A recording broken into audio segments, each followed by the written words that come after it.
আউযুবিল্লাহি মিনাশ শাইতানির রাজিম। বিসমিল্লাহির রহমানির রহিম। শুরু করতেছি মহান রাব্বুল আলামিনের নামে। আসসালামু আলাইকুম। সঠিক বন্ধু চেনার উপায়।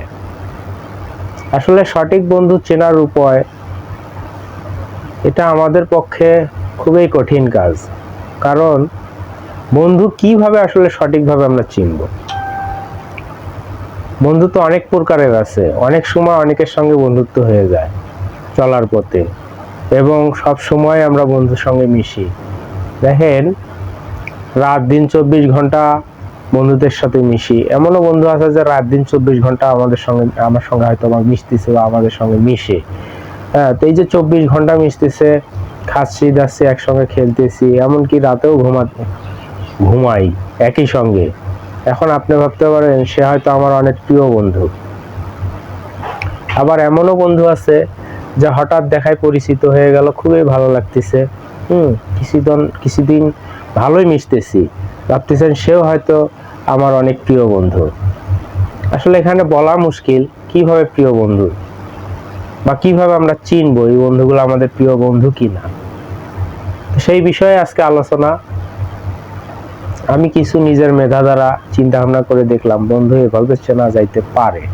আমি আপনাদের সঙ্গে শেয়ার করতেছি, আপনারা একটু আপনাদের জীবনের সঙ্গে মিলায়া দেখবেন যে এই লোকটা যা বলল আসলে কি এইভাবে বন্ধু চেনা যায় কিনা। আরেকটা জিনিস, ভিডিওর শেষে আমি এমন একটা গুরুত্বপূর্ণ পয়েন্ট আপনাদেরকে দিব বা এমন একটা মেসেজ দিব যেটা আপনারা মনোযোগ দিয়ে যদি শুনতে পারেন এবং জীবনের সর্বক্ষণ যদি এই কথাটা মনে রাখেন, হ্যাঁ, বা ওই কথাটার উপরে ভিত্তি করে যদি আপনারা চলেন, তাহলে আমি মনে করি জীবনে কোনোদিন আপনাদের ক্ষয়ক্ষতি কেউ কোনোদিন করতে পারবে না। তো এটা আমি শেষে বলবো, একটু মনোযোগ সহ আমার কথাগুলি শুনবেন, একটু কষ্ট করে শুনেন না ভাই। তো বন্ধু কয় প্রকারের হয় দেখেন, আপনার যদি একটা বোন সুন্দরী থাকে, দেখতে অনেক সুন্দর, হ্যাঁ, আমি এক কলমে লিখে দিলাম আপনার বন্ধুর কখনো অভাব হবে না। কেন অভাব হবে না? কারণ আপনি দেখবেন আপনি যাদেরকে চিনতেনও না তারাও আপনাকে এসে চা খাওয়াচ্ছে, পান খাওয়াচ্ছে, আপনার সঙ্গে কথা বলার চেষ্টা করতেছে বা বন্ধুত্ব করার চেষ্টা করতেছে। কেননা আপনার একটা বোন দেখতে অনেক সুন্দর, তো ওরা ভাবতেছে যে এই ছেলেটার সঙ্গে যদি বন্ধুত্ব করা যায় তাহলে এর ওসিলা করে আমরা ওর বাড়ি পর্যন্ত ঢুকতে পারবো, তাহলে ওর বোনের সঙ্গে আমরা কথা বলতে পারবো, কথা চালিয়ে যেতে পারবো। এক কথায় আপনাকে ঢাল হিসাবে ব্যবহার করবে তারা, আপনাকে ঢাল হিসাবে রেখে তারা আপনার বোনের সঙ্গে যুদ্ধ করতেছে। বিষয়টা এই রকম, মানে যেভাবে হোক আপনার বোনকে তারা পটাতে চায় বা ভালোবাসতে চায়। এখন আমার এই কথাটা শুনেই অনেকে হয়তো ভাবতেছেন যে আমার বোনটাও তো দেখতে সুন্দর। হ্যাঁ, যদি সুন্দর হয়ে থাকে তাহলে আপনার জীবনের সঙ্গে আপনি মিলায়া দেখেন যে আপনার বন্ধুর কিন্তু অভাব নেই। তো আজকে থেকে সতর্ক হয়ে যান যে আপনার সাথে যদি কেউ বন্ধুত্ব করতে চায়, তাহলে আপনি দেখবেন ওর মূল উদ্দেশ্যটা কি।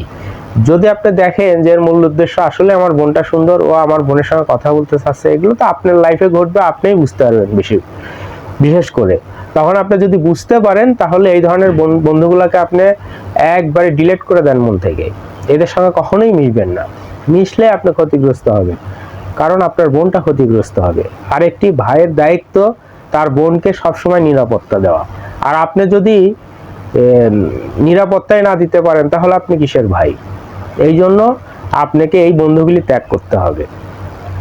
পাশাপাশি দেখবেন আপনাদের যদি একটু হঠাৎ করে টাকা পয়সা হয়ে গেছে হাতে, দেখবেন বন্ধুর অভাব নেই।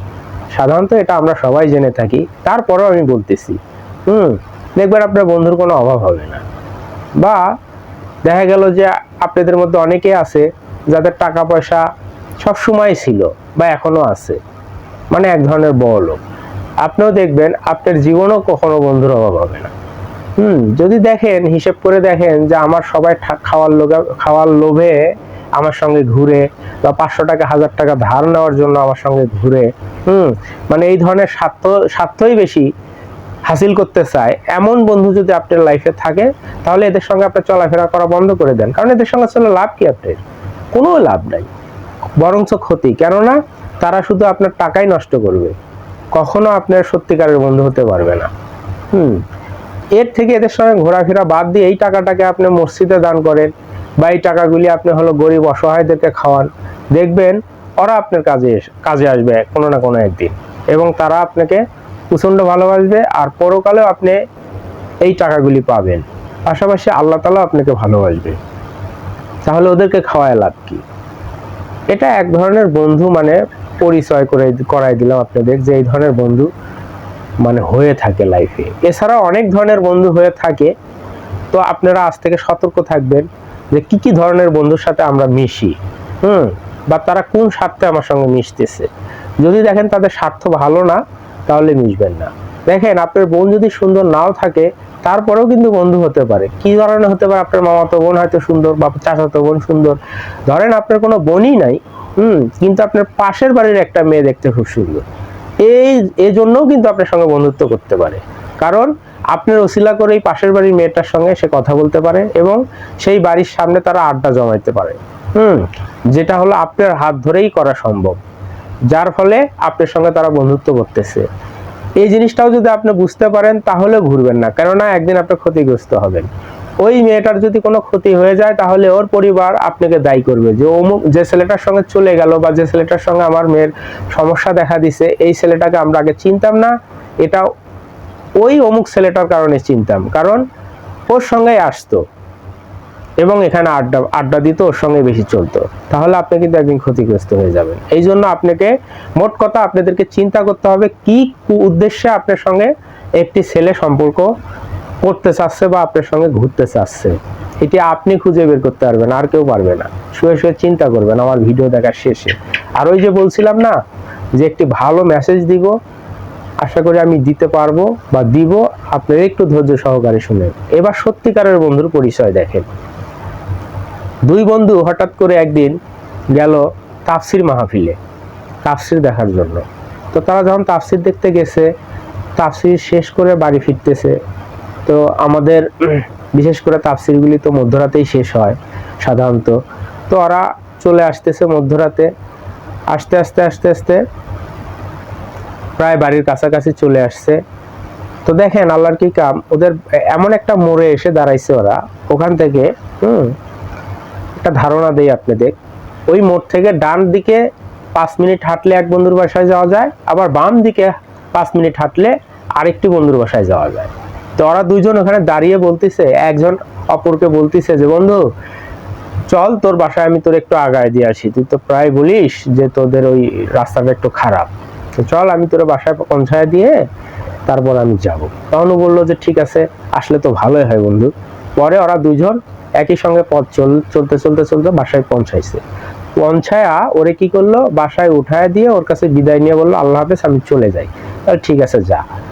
এ যাইতেছে, এমন টাইমে যে ছেলেটা ঘরের ভিতরে ঢুকছে সে ভাবতেছে যে কিরে, আর ওই মোড় থেকে যে আমার বাসা পর্যন্ত আসলাম, এই রাস্তাটাই তো ভয়ঙ্কর, ও যে আমার এসে রেখে গেল, ও কি করে যাবে, আবার ওর বাসায় যেতে হবে, তাহলে ওখান থেকে আবার ওর বাসায় কিভাবে যাবে? না না, ওর একটু পৌঁছায় দেওয়া দরকার আমার। পরে এ বের হয়ে আসে, ততক্ষণে এই ছেলেটা কিন্তু রাস্তায় উঠে গেছে। এ ডাক দিয়ে বলতেছে দোস্ত দাঁড়া। পরে বলতেছে, ও দোস্ত বলতেছে কে রে, তুই আবার এখানে চলে আসছিস কেন? তখন এ বলতেছে যে তোর কি মাথা ঠিক আছে, তুই কি করে বাসায় যাবি, চল তোরে বাসায় আমি পৌঁছায় দেই। তখন ও বলতেছে যে ভালোই হলো বন্ধু, আমি আপসেট হয়ে গেছি যে আমি কি করে বাসায় যাব, তুই এসে আমার ভালোই হলো। পরে দেখেন এই ছেলেটা ওরে আবার নিয়ে সোজা বাড়ি চলে গেছে। বাড়ি যা ওরে বাড়ির ভিতরে ঢুকায়া এ আবার বিদায় নিয়ে বলতেছে আল্লাহ হাফেজ, আমি চলে গেলাম। যখন এ চলে রাস্তায় উঠছে, এমন অবস্থায় ও আবার বের হয়ে আসে দৌড় দিয়ে বলতেছে এই দাঁড়া, তুই কি করে যাবি বাসায়, আর চল তোর আমি পৌঁছায় দিয়ে আসি। পরে বলতেছে যে তাহলে ভালোই হলো, চল না বন্ধু আমার একটু পৌঁছায় দে।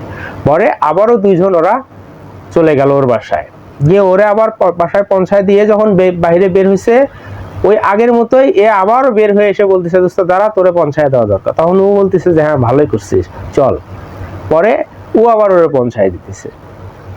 দেখেন এইভাবে ওরা পৌঁছাপৌঁছি করতেইছে, একজন আরেকজনকে পৌঁছায় দেয়, আরেকজন আবার অপরজনকে পৌঁছায় দেয়। পৌঁছাতে পৌঁছাতেই ওই যে মোড় থেকে শুরু করছিল ওই মোড়ে আসছে, এমন তো অবস্থায় ভোরের আজান পড়ে গেছে। তখন ওরা দুজন বলতেছে যে কি রে দোস্ত, এখন তো ভোরে হয়ে গেল, সকাল হয়ে গেল, তো তুই তোর বাসায় যা, আমি আমার বাসায় যাই। হ্যাঁ ভালো হলো, যা। যাইতে ধরছে, একজন আরেকজনকে ডাকলে, দাঁড়া, দেখছিস আমরা এতক্ষণ এই যে এত ওই তাফসীর শেষ করে এসে এই মোড় থেকে যে খেলাটা শুরু করেছিলাম, আমি তোরে পৌঁছায় দিই, তুই আমারে পৌঁছায় দিস, এটা তো এক ধরনের পাগলামই হয়ে গেল আমাদের। তখন ও বলতে কিছুক্ষণ চিন্তা করে বললো যে হ্যাঁ ঠিকই বলছিস, এটা তো এক ধরনের পাগলামই হয়ে গেল। কারণ দেখ, আমরা দুইজন যদি একই বাসায় যদি থেকে যেতাম তাও পারতাম, বা এই মোড় থেকে যদি বলতাম যার যাই হয়ে যাক না কেন, দুইজন দুই দিকে চলে যাই, হ্যাঁ সেটাও করতে পারতাম। কিন্তু আমরা কোনোটাই না করে একে অপরকে শুধু আগায় দিচ্ছি, এটা তো এক ধরনের পাগলামই হলো। তখন একজন বন্ধু ওরে বুকে টেনে নিল, বুকে টেনে নিয়ে কোলাকুলি করে বললো যে দোস্ত, এটা পাগলামো নয়, এটাই হচ্ছে সত্যিকারের বন্ধুত্ব, তুই আমাকে প্রচন্ড ভালোবাসিস। তখন ও বলতেছে আসলেই দোস্ত, এতক্ষণে আমার মাথায় ঢুকলো তুই আমাকে প্রচন্ড ভালোবাসতিস। আসলে এই ভালোবাসা থেকেই আমরা একে অপরকে শুধু আগায় দিছি, কেউ কখনো চিন্তা করি নাই যে এই কাজটা আমাদের ভুল হচ্ছে। কারণ ওই যে ভালোবাসা, প্রচন্ড ভালোবাসা ছিল আমাদের মাঝে, এরকম ভালোবাসা যেন মৃত্যুর আগ পর্যন্ত থাকে। বন্ধু বলতেছে ঠিক আছে, সেটাই যেন হয়। তো দেখেন আপনারা এখান থেকে কি শিক্ষা পেলেন? এখান থেকে আমরা কি শিক্ষা পেলাম? আমরা এটাই শিক্ষা পেলাম যে এই ধরনের বন্ধু হওয়া দরকার। কিন্তু এই ধরনের বন্ধু কি আমাদের মাঝে আছে? থাকলে আমাকে একটু কমেন্টে জানাবেন, তাহলে আমি বুঝবো যে না, এখনো এমন ধরনের বন্ধু আছে। আর ওই যে বলেছিলাম ভিডিওর শেষে একটু বলবো, সেটা এখন বলবো, আপনি একটু মনোযোগ দিয়ে শুনবেন। আর আসলে অনেক কিছুই বলার ছিল, অনেক কিছু বলা তো যায়, তাতে তো হলো ভিডিওটা অনেক লং হয়ে যায়। আর ভিডিও লং হয়ে গেলে তো আপনারা আবার দেখেন না, ধৈর্য কম আমাদের এখন। কারণ ভালো ভিডিও দেখতে গেলে একটু ধৈর্য ধারণ করতে হয়, কিন্তু আমাদের ধৈর্যটাই কম। তো ঠিক আছে, এখন আমি সেই মূল কথায় চলে আসি। দেখেন, সবসময় একটা জিনিস ভাববেন, এটা আমি নিজে চিন্তা করে বের করেছি, সেটা হলো এই, যদি আপনাকে কেউ কখনো এক কাপ চা খাওয়ায়, আপনি ভাববেন যে সে যে আমাকে এক কাপ চা খাওয়াচ্ছে, আসলে কেন খাওয়াচ্ছে, তার স্বার্থটা কোথায়? যদি চিন্তা করেন, ভাববেন যে এক কাপ তো চাই খাওয়াইলো, এতে আবার স্বার্থের কি আছে? কিন্তু না ভাই, কিছু না কিছু স্বার্থ আছে। আপনি একটু চিন্তা করলেই বুঝতে পারবেন যে হ্যাঁ, ওর একটা স্বার্থ আছে। বা একটা সিগারেট খাওয়ালো, বা একটা পান খাওয়াইলো, বা 500 টাকা ধার দিল, সে নিজে এসে, আপনি বোঝার চেষ্টা করবেন এর পিছে কারণটা কি। একটু চিন্তা করলে আপনি বুঝতে পারবেন যে ওই কাজটার জন্য বা এই জিনিসটা পাওয়ার জন্য এটা করতেছে। আপনি বুঝতে পারবেন। ওই যে বলেছিলাম না যে আমার একটা মেসেজ দিব যা জীবনেও আপনাদের ক্ষতি করতে পারবে না। শুধু এই ছোট্ট একটা কথা যদি আপনার লাইফে আপনি সবসময় মনে রাখতে পারেন, কেউ যদি আগ বাড়ায় এসে আপনাকে কিছু খাওয়ায় বা সাহায্য করতে চায়, আপনি তৎক্ষণাৎ যদি চিন্তা করতে পারেন, তাহলে কিন্তু ওর উদ্দেশ্যটা কি আপনি বুঝতে পারবেন। আর যদি বুঝতে পারেনই, তাহলে দেখবেন যে সাথে সাথে আপনি সতর্ক হতে পারবেন, ও আর আপনার ক্ষতি করতে পারবে না। এটাই ছিল আমার মূল কথা। যদি কথাটা ছোট, কিন্তু আপনারা চিন্তা করে দেখেন, বা আজকে থেকে যদি এই কথাটা আপনার মনে রাখতে পারেন, তাহলে আমি আশা করি আপনাদের ক্ষতি কেউ কোনোদিন করতে পারবে না। আল্লাহ হাফেজ, ভালো থাকবেন, আমার জন্য দোয়া করবেন, আমি আপনাদের জন্য দোয়া করব।